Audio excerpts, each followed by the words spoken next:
जय श्री कृष्ण दोस्तों। आपने एक कहावत सुनी होगी, मन चंगा तो कठौती विच गंगा। आइए आज इस कहावत के बारे में आपको बताते हैं। संत रविदास भक्ति युग के एक महान संत हुए हैं, जिन्होंने सबको राह दिखाने के लिए अनूठा योगदान दिया है। एक बार संत रविदास अपना काम कर रहे थे। जैसा कि आप सभी जानते हैं कि जूते बनाना उनका कार्य था। जाति से वो चमार थे।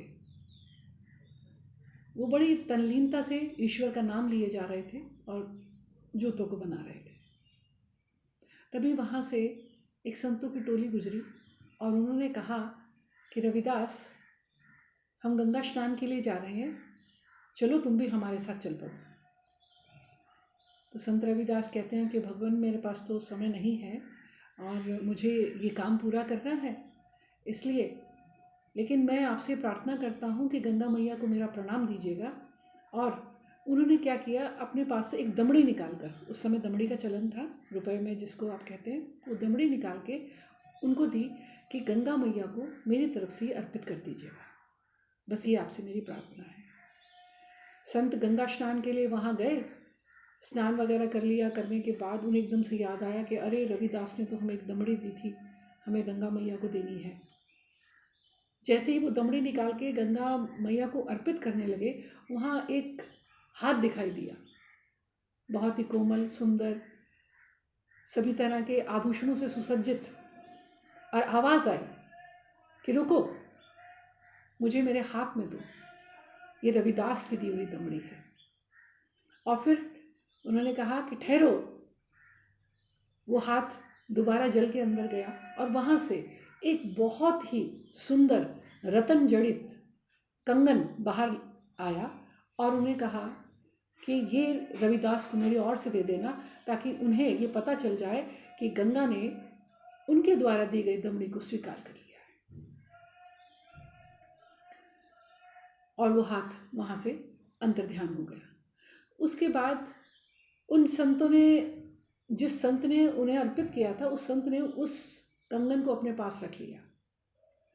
और जैसे जैसे वो गंगा तट से दूर होता गया, उसके मन में लालच आने लगा कि अगर मैं जाके संत को, रविदास को ये कंगन दे भी दूंगा तो वो क्या करेंगे।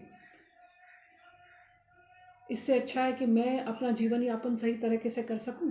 मैं इस कंगन को राजा को दे देता हूँ और राजा को देने के बाद वहाँ से मुझे बहुत कुछ धन संपदा मिलेगी, क्योंकि वो उस कंगन के अंदर ऐसे आभूषण, ऐसे रत्न लगे हुए थे जो कि कभी भी आम प्रचलन के अंदर नहीं देखे गए थे। उस संत ने जाके वो कंगन राजा को दिया, कहा कि प्रभु, ये मेरे पास ये कंगन है और मैं चाहता हूँ कि आप इसे ले लें। राजा ने उस कंगन को देखा और अपनी रानी को देते हुए कहा कि देखो कैसा कंगन है। रानी उस कंगन को देखते ही उसके ऊपर मोहित हो जाती है और कंगन को ले लेती है। और वो राजा से कहती है कि मुझे तो ऐसा ही दूसरा कंगन भी चाहिए, इसके अंदर जो रत्न जड़े गए हैं, ऐसे रत्न तो आपने कभी मुझे दिए नहीं। अब राजा उसको कहता है, संत को, कि भी मुझे इसका जोड़ा भी चाहिए, मुझे दूसरा कंगन भी दो। अब संत फंस जाता है। अब दूसरा कंगन कहाँ से लाए, कंगन तो एक ही मिला था और वो भी गंगा मैया ने दिया था। वो जब उसने देखा कि राजा गुस्से में आता जा रहा है, राजा ने क्रोध करते हुए कहा कि भी मुझे बताओ, तुमने ये कंगन कहाँ से लिया है, मुझे ऐसा ही एक कंगन और रानी को देना है।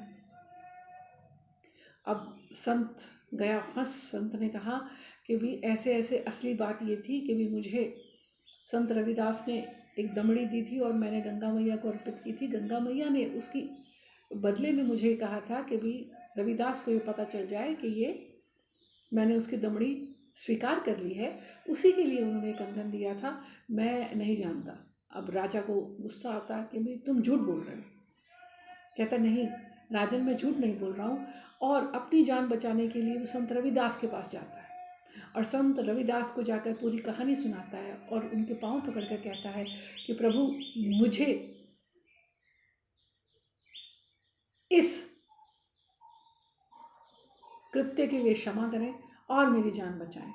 राजा नहीं तो मुझे जान से मार देंगे, मैं उसका दूसरा कंगन कहाँ से लाऊं। तभी संत रविदास अपनी कठौती के अंदर हाथ डालते हैं और ऐसे अनेकों कंगन कठौती में से निकाल के दे देते हैं। तभी से ये कथा प्रचलित हुई, कहावत प्रचलित हुई, मन चंगा तो कठौती विच गंगा। तो नमन है ऐसे संत को जो किसी भी तरह से किसी लालच में नहीं थे, सरल सहृदय थे, सबके लिए एक समान थे। जय श्री कृष्ण।